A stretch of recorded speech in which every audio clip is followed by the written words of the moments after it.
There is something that happens to a very specific kind of person at a very specific point in their psychological development, and almost no one in the world of mainstream psychology is talking about it honestly.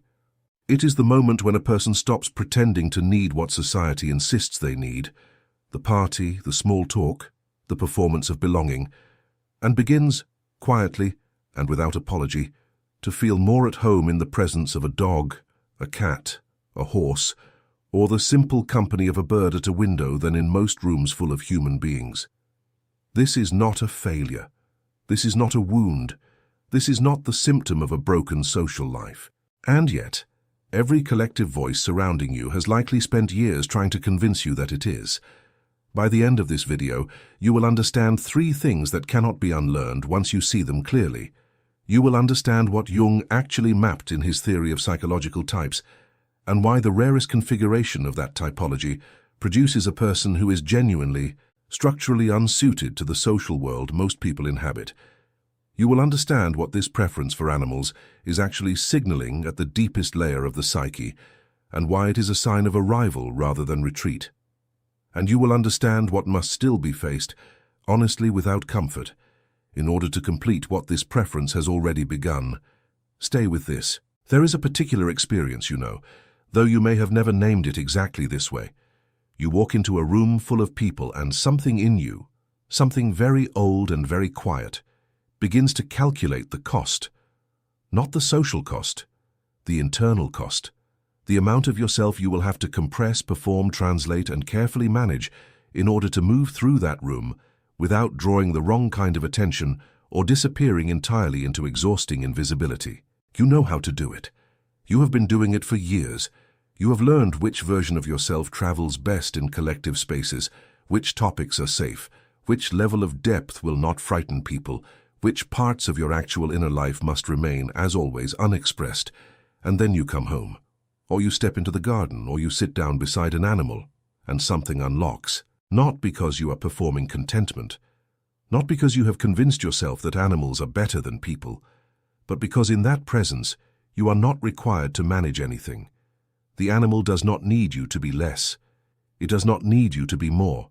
It does not need you to explain yourself, soften your silences, or translate the interior world you carry with a precision and intensity that most conversations cannot hold. The animal simply is. And in that simple being, something in you is released from a weight you did not even realize you had been carrying until it lifted. In Jungian psychology, this experience belongs to a very specific territory.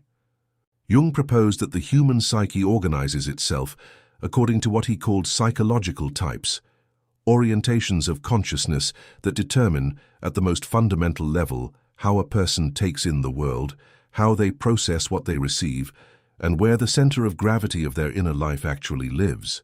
Jung described these orientations in his 1921 work Psychological Types, a work that consumed him for years, and that he regarded as his attempt to understand something that had baffled him in his own life and in his work with patients. Why 2 people, exposed to the same reality, could process it so completely differently that they seemed to inhabit different worlds. Among the many configurations Jung identified, the one built around introverted intuition, the type whose dominant psychological function is directed inward, toward the collective unconscious, toward the archetypes, toward the deep patterns that move beneath the surface of visible life, is, by Jung's own observation in his collected works, the type most prone to what he described as an extraordinary aloofness from tangible reality. Not aloofness born of arrogance, aloofness born of orientation. This person does not primarily live in the world of surfaces, events, and social exchanges. They live in a world of depth, pattern, and meaning that runs perpendicular to most conversations. Think of a lake. On the surface there are ripples, wind, the movement of boats, the social life of the shore.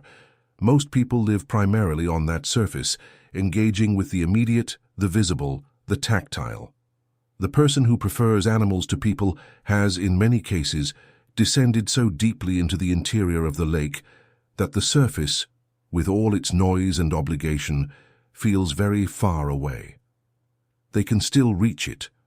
They do reach it, but it is no longer where they naturally live. And this is not what you think it is.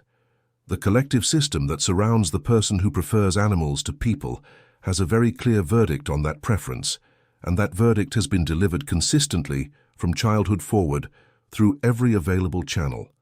The verdict is, something is wrong with you. You are antisocial. You are afraid of people. You are avoiding intimacy. You have failed at the central task of being human, which, the collective insists, is connection with other humans. This verdict is not the product of malice. It is the product of what Jung called collective conditioning, the way that any culture transmits its preferred modes of being so thoroughly and from such an early age that those modes begin to feel like natural law rather than cultural preference. And the cultural preference of virtually every modern Western society, documented in social research going back decades, is for extroversion, for visibility, for sociability, for the person who thrives in groups, who generates energy in shared spaces, who builds identity through the accumulation of social bonds. Research on introversion, documented across multiple decades, has traced this cultural bias to what scholars describe as the dominance of an extrovert ideal, a cultural shift particularly pronounced in Western societies, in which the model of the ideal person moved from a character-based standard to a personality-based one. In the older model, worth was measured by integrity, by work, by the quality of private conduct. In the newer model, worth became measured by how you appeared in public, by charisma, social ease, the ability to project confidence in a room full of strangers. The introvert, and above all the deeply introverted intuitive type, was suddenly not merely different, they were deficient. This shift had consequences that reached far beyond mere social preference. It entered the schools, which began to redesign their pedagogical models around group work, verbal participation, and collaborative learning, modes of engagement that are genuinely difficult for the child who processes best in silence and depth. It entered the workplace, which began to organize itself around open offices, team meetings, and constant communication, stripping away the private, solitary space in which the introverted mind does its finest and most distinctive work. It entered the culture of health and wellness, which began to treat social engagement as a universal prescription for psychological well-being, as though the preference for solitude were itself a condition to be treated. The result was a generation, and then another, of deeply introverted, deeply intuitive people who learned to apologize for their own nature, who learned to perform extroversion with varying degrees of exhaustion, who learned to treat their preference for the company of animals as something to be mentioned quietly, if at all, and certainly not something to be named as what it actually is, a legitimate, psychologically intelligible preference emerging from a specific and valid orientation of consciousness. This is not your failure. There is a cost to the life spent translating yourself for a world that does not share your orientation, and it is a cost that accumulates slowly enough that many people do not see it clearly until they are deep inside it. Jung observed in his framework of psychological types that the prolonged repression of a person's dominant function, the enforced performance of the opposite of one's natural orientation, produces what he described as a form of psychological distortion, in which the suppressed nature does not disappear, but instead emerges in distorted, often self-destructive forms. The introvert who spends years forcing extroversion does not become extroverted. They become exhausted, isolated inside their performance, and increasingly alienated from the inner life that is the source of everything most vital in them. There is something more subtle than exhaustion, though, that accumulates in the person who has spent years suppressing their preference for depth and solitude in order to meet collective expectations. It is a kind of interior erasure, not the dramatic kind, the quiet kind, the kind where, over time, you lose access to the register of your own interior experience, not because it ceased to be there, but because you spent so long not giving it room, not trusting it, treating it as something to be managed rather than inhabited, that you begin to forget what it sounds like. You know something is missing. You do not always know that what is missing is you. Consider Miriam. She was 37, accomplished by every external measure, a career that functioned, relationships that appeared intact, a social presence that no one around her would have described as problematic. And yet, she had not been fully present in her own life for years. She found it easiest to breathe around her dog. She had noticed this and felt obscurely ashamed of it.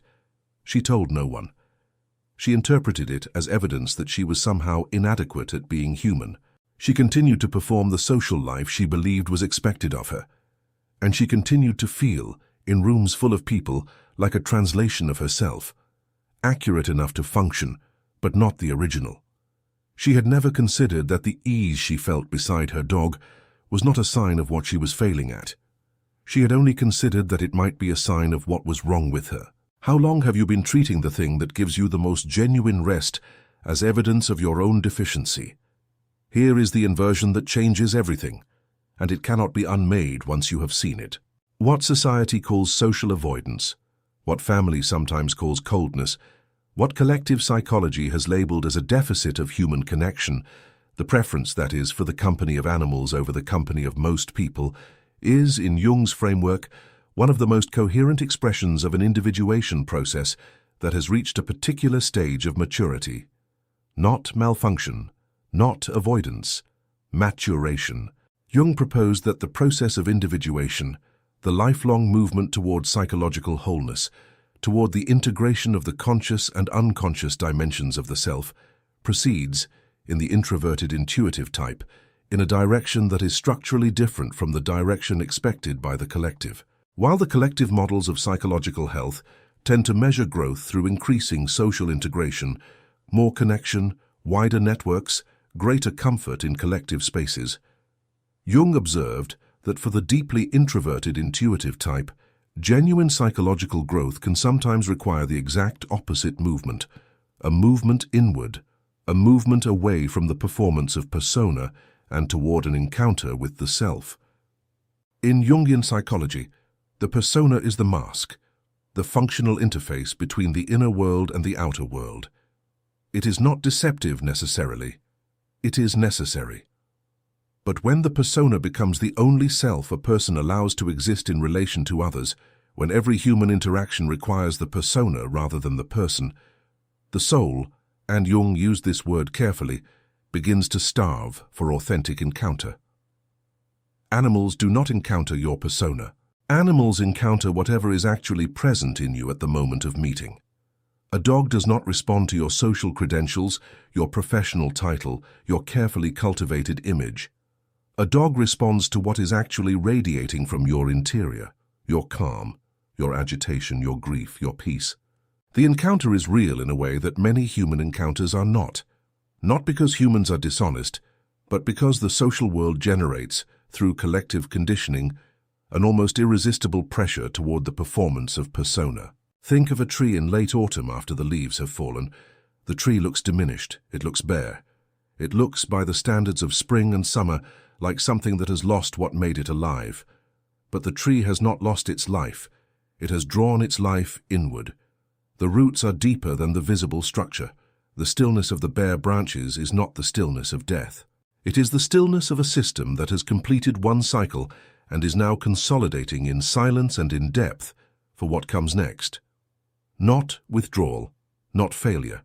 Preparation. The person who finds genuine rest beside an animal and genuine exhaustion in most social rooms has reached a stage in their individuation where the persona, the leaf system, the visible display, can no longer be maintained at the cost it once demanded, and the psyche is insisting through the preference itself that the energy goes somewhere else. Not because other people are the enemy, not because solitude is the destination, because the work that remains to be done cannot be done in the noise. It can only be done in the depth where animals live with you, and personas are simply unnecessary. You will never look at this preference the same way again. Consider what it means to navigate by depth sounding rather than by surface landmarks. Ancient mariners, before the age of visible coastlines and clear skies, determined their position not by what they could see above the water, but by what they could measure beneath it, lowering a weighted line to feel the texture and depth of the ocean floor, reading the sediment and the contour of the invisible bottom as a map of where they were and where they were heading. They were navigating by what was below the surface. They were reading reality at a layer that was inaccessible to observers who were only looking outward. The deeply introverted intuitive person navigates life the same way.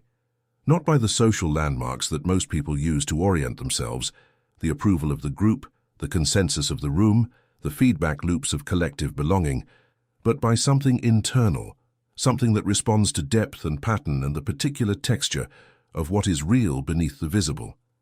Animals live at that depth naturally. They do not perform their experience. They do not translate themselves for social acceptability. They are fully and completely present in what they are, without distance from it, without the mediating layer of persona that makes most human interaction feel, to the deeply intuitive introvert, like an encounter with a surface rather than a being. This is why Elena, when she finally stopped apologizing for the fact that her relationship with her 2 cats was, by any honest accounting, more nourishing than most of her relationships with people, did not become more isolated. She became more accurate. She stopped spending energy managing the guilt about who she was. She stopped performing a version of herself that required the sacrifice of the quiet, the depth, the interior life that was the source of everything most alive in her.